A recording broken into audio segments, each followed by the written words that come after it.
Hey, what's up everybody? It's OC. I'm just bringing you another video about the coronavirus here and trying to bring awareness about what's going on around the world, not just in China or here, but everywhere else as well.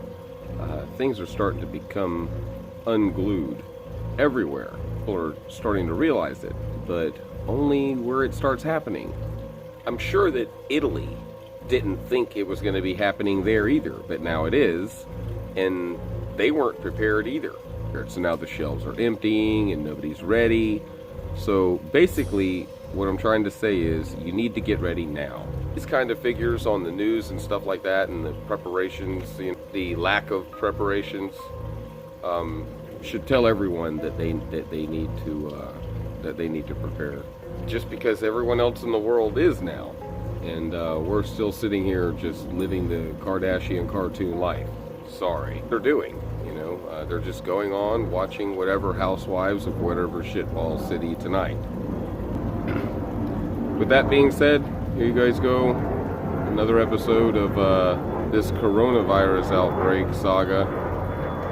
Hopefully I can stay far enough away from people to where I don't get it. But it doesn't look like it's going to be avoidable. It looks like everybody's going to catch it, and it's just people with good immune systems are going to be able to withstand, and people that don't won't. So, thanks so much everybody. Please click like, subscribe somewhere around here, and share all the videos with everyone you can. We can make a difference, but we must speak up. And for more tonight, I'm joined by Dr. John Campbell. He's an independent health analyst. He's been following this outbreak since the very beginning.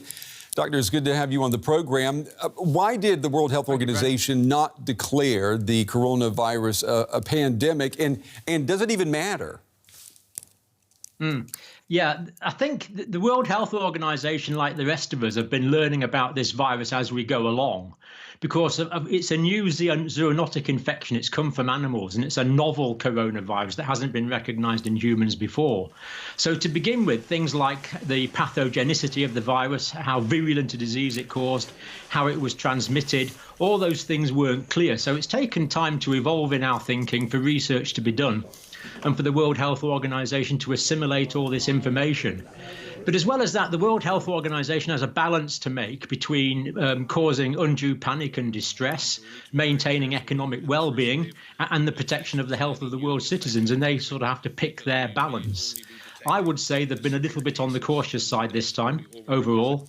But technically, they don't have a pandemic classification either at the moment. They would call it an international emergency, I think.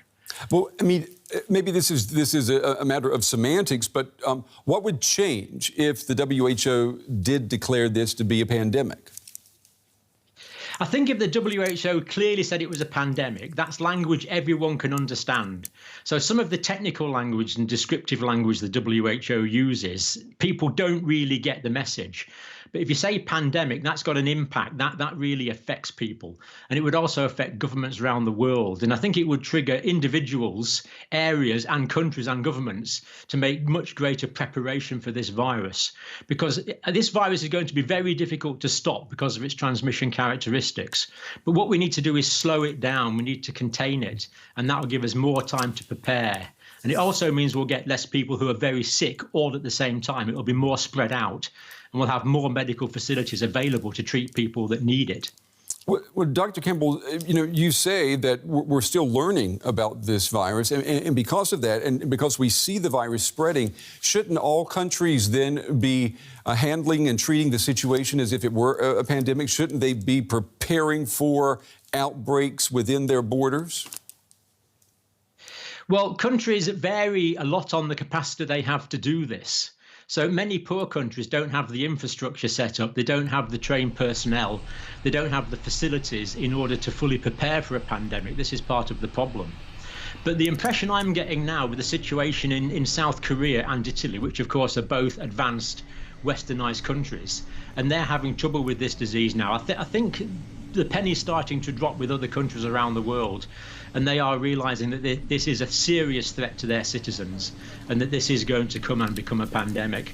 So I think governments are starting to prepare now. It's just a little later than we would like to have seen it. Dr. John Campbell joining us tonight with valuable insight into the latest on the coronavirus outbreak. Doctor, thank you. Thank you. More than 3 hours drive from the centre of Italy's coronavirus outbreak, but panic buying has set in. Ma perché ci sono gli scaffali della pasta vuoti? Ma che cosa sta succedendo?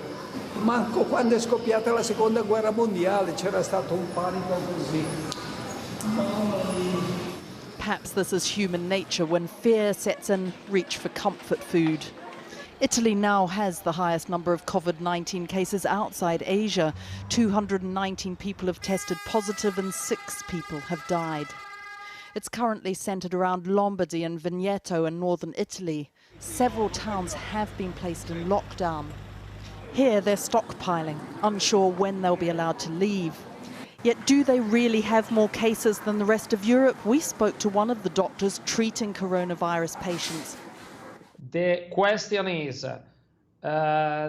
did we find cases because we perform a lot of swabs and the other didn't perform the swabs because there was no reason according to international protocols?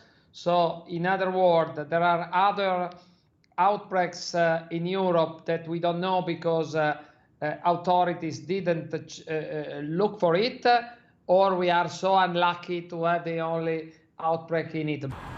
Globally, 80% of people who contract the virus have mild or no symptoms. It can be hard to find. But there's another theory for Italy's outbreak. Maybe in our country we have a collective social life that is very florid, very expressive. We have lots of contacts. We shake hands, we kiss each other, we hug each other.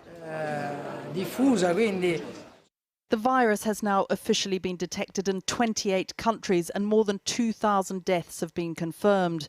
But despite this spread, the World Health Organization has today said that this is not yet a pandemic.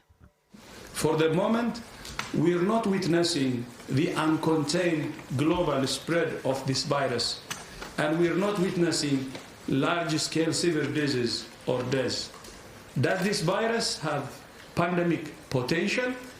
Absolutely, it has. Are we there yet? From our assessment, not yet. The message, though, is be prepared. In South Korea's 4th largest city, Daegu, they've sent police officers out to track down members of a church identified as the source of hundreds of infections. While in Iran, officials said the number of deaths from COVID-19 were now 12, rejecting claims of a much higher death toll. Wuhan and Hubei province remains the worst affected region, and the WHO said today that it has the highest death rate in China for COVID-19, between 2 to 4% of cases. The number of new infections, though, is continuing to decline. We cured 65 patients with 0 death rates, and none of our team was infected. Across the rest of China, the death rate is now thought to be 0.7%, lower than first thought, though still 7 times higher than seasonal flu. Whether that's similar in other countries, they still don't yet know. See, now, watching all of that, things don't seem so bad, right? Most of the news footage, right? Well, now here's what's actually going on.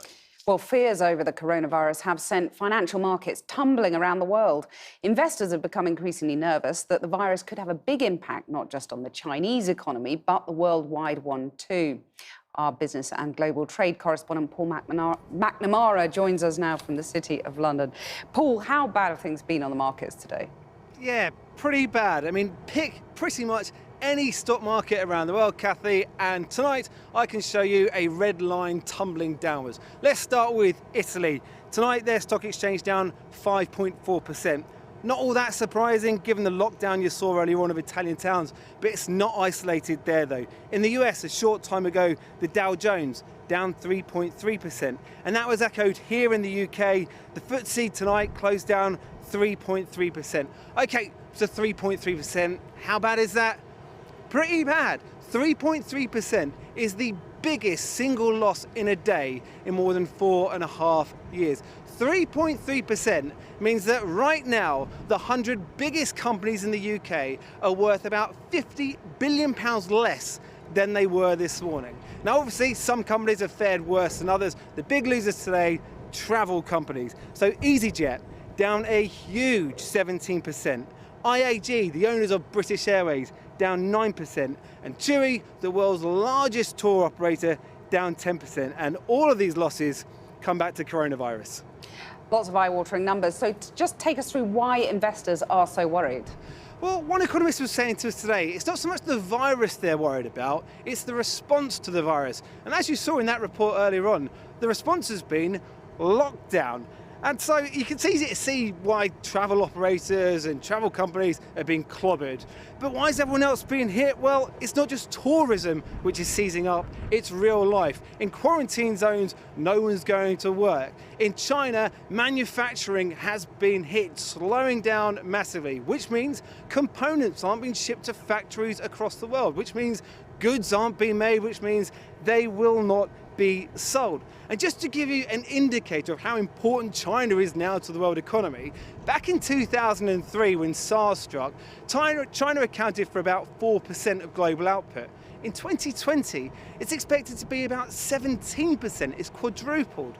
So the question now is, what do central banks do to boost the economies? Well, the speculation at the moment is that the US Federal Reserve might be getting ready to slash interest rates, and if they do, pressure then mounts on the Bank of England to do exactly the same. Paul, thanks very much. Jackie.